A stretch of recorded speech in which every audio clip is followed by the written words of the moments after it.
ganha cada vez mais relevância, deixando aí de ser apenas uma obrigação legal das empresas e ocupando um espaço estratégico dentro das organizações. Para falar mais sobre esse tema, nós estamos ao vivo com a Franciele Vitali, ela é especialista em saúde e segurança do trabalho. Boa tarde, Franciele. O microfone dela está desligado. Eu acho que seu microfone está desligado. Boa tarde, Paula. Opa. Tudo bem com vocês? Boa tarde. Então, vamos falar desse cenário, né, de acidentes de trabalho, também dessa questão da saúde mental, que, como eu falei na introdução, deixou de ser uma obrigação, algo que as empresas precisavam ali ter algum programa, mas assim, passou a ser uma rotina dessas organizações, manter ali um ambiente saudável para que esses trabalhadores continuem aí a desenvolver, né, as suas funções, desenvolver o que eles foram capacitados ou até mesmo formados para fazer, né? É isso mesmo.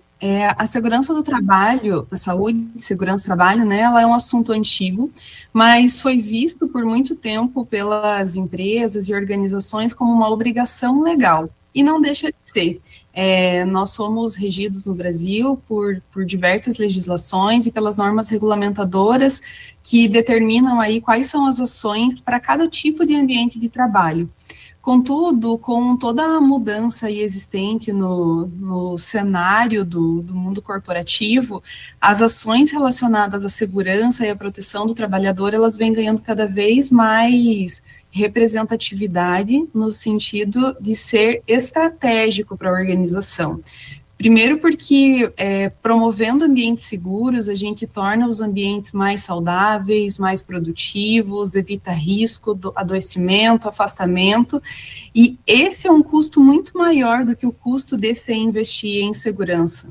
Então, cada vez mais, a segurança do trabalho vem tendo essa notoriedade aí, né, e aí as empresas que investem mais em segurança, elas têm melhores indicadores, melhores resultados e diante de um momento até que a gente enfrenta dificuldades de contratação, a reputação empresarial também é bastante relevante. Então, quanto mais se investe, mais estratégico é para a organização.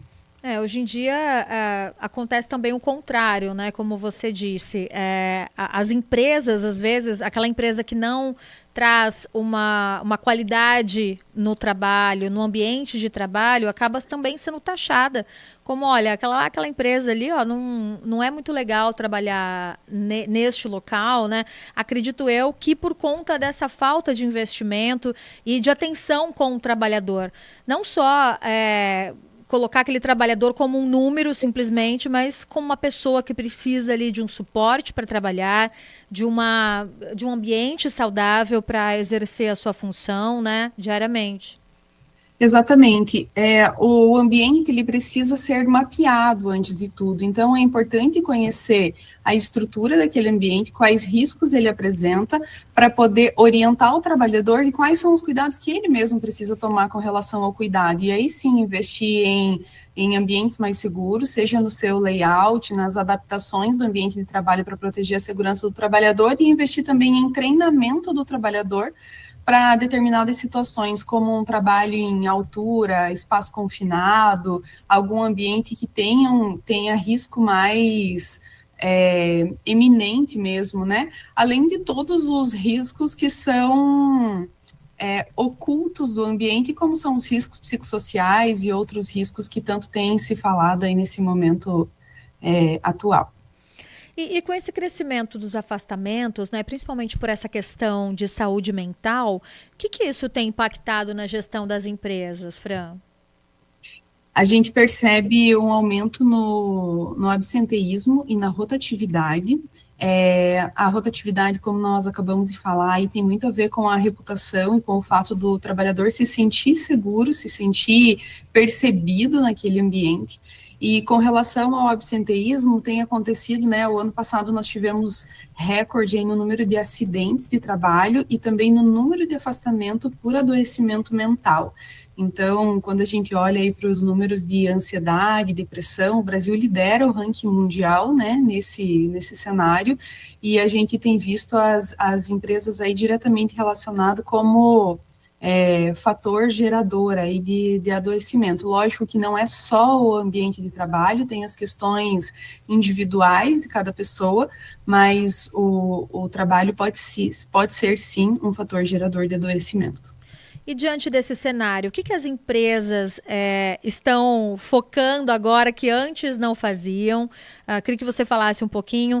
E também essa questão da saúde do trabalhador, né? Quando que ele pode observar que já está rompendo aquele limite, né, dele nesse ambiente de trabalho? A gente percebe cada vez mais as empresas amadurecendo com relação à saúde e segurança e não trazendo só a gestão, que a gente chama de gestão de SST, como um custo, uma obrigatoriedade legal, mas sim colocando dentro de uma cultura de segurança, promover segurança para preservar a saúde. Então, quanto mais não só por amadurecimento, mas também a gente ficou cada vez mais em evidência, né, com o advento do e-social aí desde 2023 e a mensageria acontecendo de forma contínua, nós também ficamos mais expostos com relação à fiscalização, e isso, de certa forma, contribuiu para esse amadurecimento, além de toda a mudança aí no panorama do trabalho mesmo, em que o próprio trabalhador consegue perceber quais são os seus direitos e questionar. Quanto ao trabalhador, é sempre importante que ele seja orientado, que ele seja treinado e que ele tenha canal de comunicação na empresa, para que ele consiga dizer, tenha liberdade para dizer como ele está se sentindo, ou quando ele está precisando de apoio, de ajuda, seja com relação ao processo de trabalho, seja com relação a conhecer os riscos inerentes ao trabalho, sejam aqueles visíveis, é um piso escorregadio, um ruído, ou o risco que está relacionado a estresse, a ambientes que tem pressão, que tem relacionamento não tão saudável, né, tóxico talvez, então que ele consiga, nos primeiros sinais, ter condições de se manifestar e pedir ajuda. A gente costuma falar que tem, nas empresas, tem brigada de emergência para saber como conduzir uma situação em que alguém passa mal, sofre algum acidente, tem brigada de incêndio para saber utilizar um extintor quando pega fogo, e a gente precisa ter agora também as brigadas emocionais, né, para a gente poder levantar a mão, pedir socorro, conversar, desabafar, porque o risco psicossocial, ele pode estar relacionado a vários fatores, né, pode ser oriundo de casa, pode ser do próprio trabalho, mas o que ele não pode é ser agravado no trabalho. Então, a gente precisa cada vez mais dar condições para que as pessoas sejam capazes de perceber os sinais e levantar a mão com antecedência, e antes que isso vire um adoecimento. Com certeza. Ou gere um afastamento, né? Com certeza. E até você colocou aí ao fundo, né, uma mensagem: ambientes de trabalho mais seguros, né, com relação até a prática ali, né, EPIs e tudo, mais saudáveis e produtivos, porque se for seguro e saudável, com certeza esse trabalhador vai produzir e produzir bem, né? Exatamente. E ele ficar, né, o mais importante é que ele queira permanecer, o trabalhador continue e siga no propósito e seja também um aliado da organização.